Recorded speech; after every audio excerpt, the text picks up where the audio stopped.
Hey guys, how's it going today? I had something come up that doesn't really come up very often, and I had a product fail. And it's not the Matrix Streamer that we're reviewing today, but it's my Audiolab 9000A that I use as kind of like my reference piece, my integrated amp for comparing a lot of things in my testing, things like that. It's in my main 2-channel listening space. The amplifier section appears to have just died. I'm not getting anything out of it. I've tried all the fixes that I can think of, short of opening it up and examining it.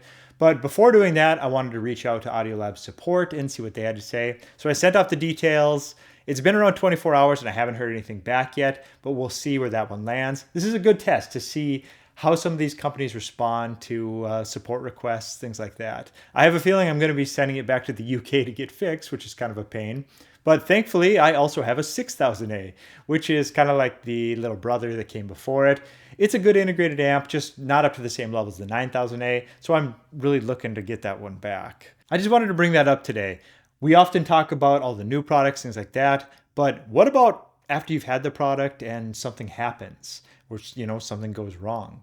What's that support look like? So this is just something that I'm going to keep you guys up to date with and see how things go on this. And just so everyone knows, I did buy the 9000A secondhand, so it's going to be out of warranty, so I'm expecting to pay for the bill on this. More or less, I just want to see how long this process takes. It's going to be interesting to me since I haven't ran into this before with more of a premium product. And then the other thing I want to say today is I'm actually going to send you guys back to when I got this product in. And it's kind of like my unboxing, initial impressions. I take a look at the product, see what sticks out to me, if there's any obvious flaws, things like that. Then I'll bring you guys back into the future here. We'll go into more of the main review. So I'm sending you that way. All right. Hey, I'm coming to you guys from the past right now.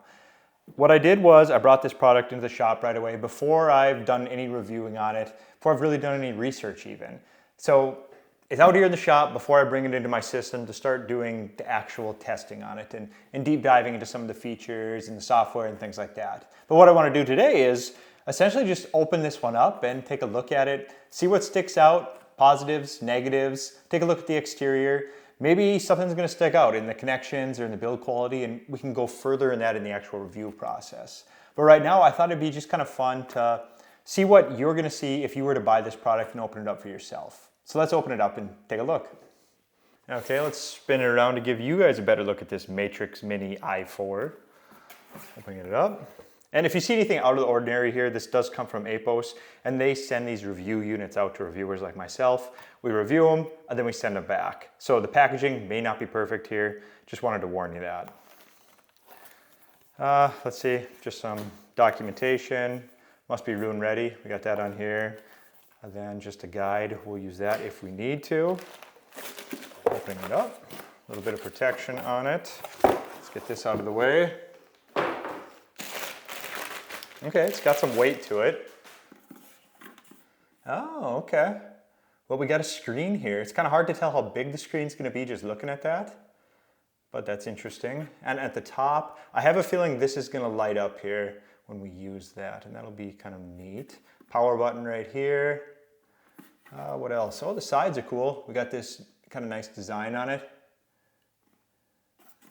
And then if we look at the back, there's plenty of connections. We got nice output selection. We got RCA and XLR. That's good to see. What else do we have that sticks out to me? Oh, we have HDMI ARC. So we'll be taking a look at that as well. Beyond that, there's a couple different USB options. USB-C and USB-A, Ethernet port. And if I'm not mistaken, this one does not have Wi-Fi. I think it might only be a hard connection. We'll look into that though. Let's actually power this one on and take a look to see what we're dealing with. Okay, it's plugged in. Let's hit the power button. Maybe it'll do something. Maybe we gotta hold it, huh? There we go. And yeah, I was right. This is gonna light up right here. Okay, the screen's actually a little bit smaller than I was expecting. It's just kind of centered. So I have a feeling I know what's going on the outside. Yep, so these are capacitive touch buttons here. So this is gonna be your volume, which it looks like it's set in a fixed volume mode right now. And then this, I'm gonna guess this is for inputs? Where's the things at? Here we go. Okay, yeah, that's easy enough. All right, I wonder how you get to the menu. Is it like a, Okay. We can do a kind of swipe. We'll take a look at that in the review when we get to that part. But overall, that looks kind of cool. We'll have to see what it looks like as far as it shows album art, things like that. But it looks like a clear enough display on there. It looks easy enough to use. You can't really see those buttons are there, but that's okay. And looking in the box, I don't see a remote, so there won't be a remote for this one. We'll look into that as well. I know there is an app and they run their own software, so that's going to be really important here. We'll see how good the software is, because to me, that pretty much makes or breaks these streamers. Okay, so that's going to do it for the unboxing and the initial impressions. I'm going to send you guys back to the present into the more complete review. Let me know what you guys think about this. If you want to see more of these where I unbox items and maybe give you a quick overview on what to expect when you open it up, if that's something you guys are interested in, I can include it in more videos. All right, let's get back to the review. All right, now that you guys are back, let's take a little bit of a closer look at this Matrix Mini i4. This one's going to be priced at $650, and that comes in at $200 less than the Eversolo DMP-A6. But they're not the same product, and you need to realize that. They're both streamers, but there's a lot of different capabilities here. For example, the HDMI, but we'll get into that more on, when we get into the comparisons later in the video between these two products. Stick around for that, as well as some of the pros and cons. There's a lot here. There's certainly a lot of good things, but there's some things that this could really use that would take it to the next level. Let's take a look at the rear on this one, the inputs, outputs, see what we have here, because a lot of that's going to be pretty important for a lot of people and various integrations they might come up with. And on this one, we have the LAN. And I say that a little disappointingly right away because we just have a LAN. All we have is a wired connection available. There's no Wi-Fi on this one, which is kind of a big disappointment for me, and I wasn't expecting it. I noticed it during the unboxing. I was suspicious of it, but yeah, it's true. Only option there is a wired connection. And that's just gonna limit some people. Not everyone's gonna have a wired connection available where they'd wanna place this. So I feel like it's something they really should include at this price point. It's not necessary or required, but if you wanna push these to a bigger audience, include the Wi-Fi. Beyond that, we're going to get into a USB-C connection, and that's going to be connecting this to like an external library, things like that. Another USB connection, and that's going to be for going to your computer. Then we get HDMI ARC, which that one is a nice addition. The only thing I do want to comment there is some people notice some limitations as far as the ARC goes. You can control the volume, the mute, but it's not going to power on-off devices, which is kind of strange here. There's some ways around it, but that's just what it is. And then as far as other digital inputs, we have optical and we have a coax. That'll cover the digital side of the inputs. Then getting into the analog inputs, we have an RCA pair. And then the analog outputs, we have RCA as well as balanced XLR. And it's good to see the XLR on there as well. So really it's a pretty good set of connections there. There was just a couple of things that kind of stick out, mainly that Wi-Fi. And the other one that sticks out to me that we don't see here is there's no digital out. So this is going to be more like a set and forget it. You get what you get on this kind of thing. The good news is it does have an ESS 9039 DAC, which is a very good DAC. Most people are going to be completely happy with that. But on this one, you're not going to have the option to go out to a DAC of your choosing. And a lot of people have a lot of premium DACs out there, and they really like to customize that, tailor it to their sound, things like that. You're not going to have that with this one. And that may be okay, and maybe the intention of this product isn't for that user. It's more of a simple integration.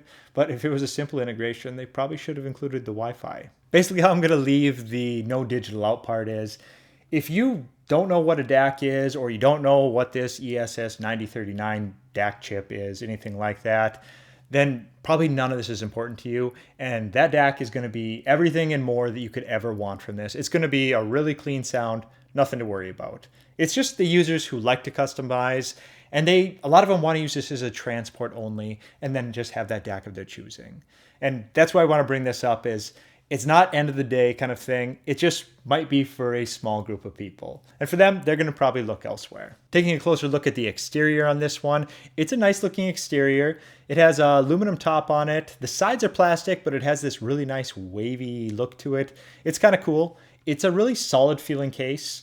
I like the look of it. The design is really good. The size, shape, it's all really good. There's only one physical button on it, and that's this button on the top for your power and standby options. It's a different approach than you see from a lot of the other ones. There's a screen on the front here, and then on the sides, it's capacitive touch. Kind of like what's on a lot of new cars today, where you can't really see the button, but it's there. And it does work pretty well. It's just sliding your finger across, and you can go through the menus, you can go through inputs, volume, things like that. It gives it a nice clean look, not having all these buttons on the front. As for the streaming services, we get Tidal, Tidal Connect. It's Rune ready. That one took a while, but it does have it now. We have Qobuz, Spotify Connect, AirPlay 2, a few other options, including some internet radio stations. But we do not have a direct integration with Amazon Music. We're going to be limited to AirPlay 2 there. And that's not uncommon because from what I understand, to get that integration to work, that direct integration, it is pretty difficult. But there are a number of products that have it. And at this point, I'd kind of like to see it. I mean, if Weem can pull it off, if Eversolo can pull it off, I think this is something that companies should look further into, because Amazon Music is pretty popular too. I use a couple of different streaming services, but Amazon Music is definitely in there. So end of the day on streaming services, we get almost everything we need. It's going to be most everything for the majority of people. And a lot of the heavy hitters are there. A lot of the ones that we really want to see. It's just a couple of things that we're not going to get on this. Amazon Music, and well, I guess another thing we might want to cover is there's no Bluetooth, so you're not going to be able to connect that way either. I myself, I really don't find myself using Bluetooth very often these days, if ever. I'm always pretty much using the streaming services. But it's another one of those things where I think it should be there, because there are still a lot of people using it, just various integrations, different circumstances. So why not include it? It just opens us up to, such a bigger audience. And I think that should be the target of products like this. We shouldn't really try to narrow down into a small niche on a streamer like this. It's going to seem like I'm coming down on this product, but I really do like it. There's a lot to like on it as far as how it functions, how it looks, things like that. But I'm going to hit chicken here, and we don't have a remote. And I find that disappointing. But at least we can operate our phone as a remote, and it does work pretty well within the app. I found their app to be pretty good. No major hiccups. It was pretty stable. And I found that it seems to be pretty well equipped with options. In comparison to the other products out there, it has most everything you'd be looking for as far as an app goes. And it's smooth, which that's pretty important. The most part of an app is its general usability, and I found this one to be pretty well laid out and responsive, in line to the competition. But getting back to the remote, you can purchase it separately, but I think it's an additional $50, which I feel like is pretty steep. The DMP-A6 didn't ship with a remote either, and I know that bothered a lot of people, myself included, when I bought it, but at least that one was only $12. This one's $50. I feel like that's just a bit much here. So what do you actually get with this one that makes it a solid buy? Well, for one, you get a clean application. Like I mentioned, if the app is terrible, you're unlikely to even use it. Like the old Play-Fi days where some of the products were good, but they integrated with Play-Fi, and in a few cases, they were practically made unusable. They might be better now. I haven't checked in on Play-Fi in quite a while. I'm sure they've done some updates since then that have improved, I hope. I'm going to give it a try. I actually have, I think, a couple products that use Play-Fi, so maybe I'll update them and see what things look like and check back in. You do get a good DAC with this one. That 9039 it's a really nice DAC. It's going to be great for almost everyone. And when I say good, I mean good for most people. If it's not a good enough DAC for you, or you have a preference, I can just assume that this one will slide into the cons, since we don't have that digital out. If you don't really know what a DAC is, like I said earlier, or any high-end models by name, you probably don't fit in the category of needing to worry about that digital out, because this 9039, it's going to be everything and more that you could ever want in something like this. Another pro for this one, and this one's a pro, but it does have some hiccups in there, and that's the streaming services, because it does offer almost everything you could want as far as streaming services go, but it is missing Amazon, which I mentioned is kind of disappointing to me, but at the same time, I get it. It's a tricky one to accomplish, but nonetheless, it should be there. The build quality on this one is also on point. The unit itself has a really solid feel to it. The design, size, looks, it's all really nice. There isn't any obvious penny pinching parts on the outside. The screen is nice. It's small. If you're at your desk, it's going to read perfectly, and the settings, inputs, things like that are all easily handled and accessed through the capacitive touch, but just don't expect to sit across the room and read it. It's just not going to happen on a screen like this. And truth be told, you can't really use screens like this on most of the streamers out there, because the majority of them out there are pretty small and they're just not made for that. I'm not really sure. I think maybe we should move into more HDMIs that can, have what's on the screen go onto your TV, things like that. Maybe that's what should be looked at more rather than concentrating so much on these screens on products. Nonetheless, I still like the screens on products and I don't want them to go away. And one of the main reasons I like screens on products is because the settings menu. It's so much easier to go through your settings, things like that when you have a screen. It just really opens things up. A lot of times you can go into their apps and you can, go through, set all your settings, and it's the same thing as what's on the device.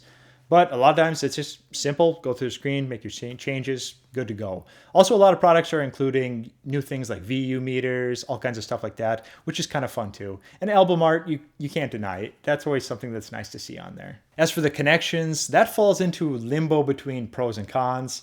Really well equipped connection wise, but two obvious misses that would have taken it to the next level in my opinion. On the bright side, we do get HDMI ARC on this one, as well as balanced connection options. The HDMI ARC though, like I said, it does have some limitations. It can really only control the volume, mute, things like that, but you're gonna have some limits as far as what you can do with the powering on and off devices. Now where this one misses, before going over a quick comparison with the DMP-A6. We really needed that Wi-Fi connection on this one. Not everyone has a wired connection available, and it really limits this product's integration into a lot of areas. That's probably one of my number one faults on this one. At this price point, I just expect there to be Wi-Fi. It just simplifies things.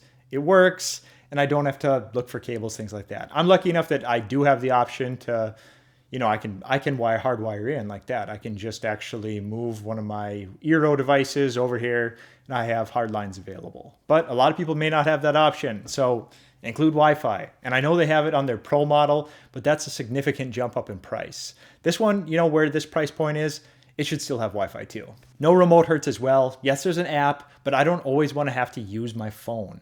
You should be able to just grab your remote, if you want to do a quick volume change, track change, anything like that. And $50 for an optional remote is pretty steep. No digital output on this one. My premium DAC people just won't buy this knowing that that's missing. And maybe that's fine, and maybe that's not who this is intended for, but products that cost multitudes less have it, so why not include it on this one too? And also no Bluetooth, which feels like an odd choice as well. I personally rarely use it myself, but I know a lot of people do. Now getting into things we're starting to see more of and, expect in some cases. PEQ for one, so you can tune the sound to your room, as well as room correction. I would have more expected to see the PEQ than room correction, but going forward, I think a lot of the competition is going to include it, and I certainly welcome those kind of advancements. Comparing this one to the DMP-A6, you get the PEQ, Wi-Fi, bigger screen, digital out, and a direct integration to Amazon. But you also pay $200 more. If none of these apply to you, the Matrix might be the way to go with the newer DAC chip and great performance. Or maybe I should say performance in line with the DMP-A6. Both of them, software-wise, in my opinion, work really well. So it's kind of a toss-up for me on that. It's going to be more what you need from this device as far as connections go, things like that. Another reason you might consider the Matrix over the DMP-A6 is that HDMI ARC. That's a real difference maker to some people depending on their use case. And I think a number of people would have preferred the ARC over the multi-channel audio that they offer on the DMP-A6. Well, that's all I really have today. I think it's a good product, and I can see a lot of people really liking it. It's a really clean design, it works well, has a pretty good app. It just has a few limitations, and if those are not an issue for you, such as the outputs, the Wi-Fi, things like that, it's a really nice product. I could see myself using this, especially at my desk with that smaller screen, things like that. It'd fit in really well. It's a little bit smaller than some of the other streamers in comparison to like the DMP-A6, so it fits well at a desk. It's an interesting one. I've never had any of these Matrix products in, and I look forward to seeing some of the other ones too. The Pro model is interesting too. That one does have the Wi-Fi, and it also includes a headphone amplifier. So that would probably even make a better use case to have at my desk. But we'll see if I get that one in the future. If not, that's okay too. I'll talk to everyone later. See ya.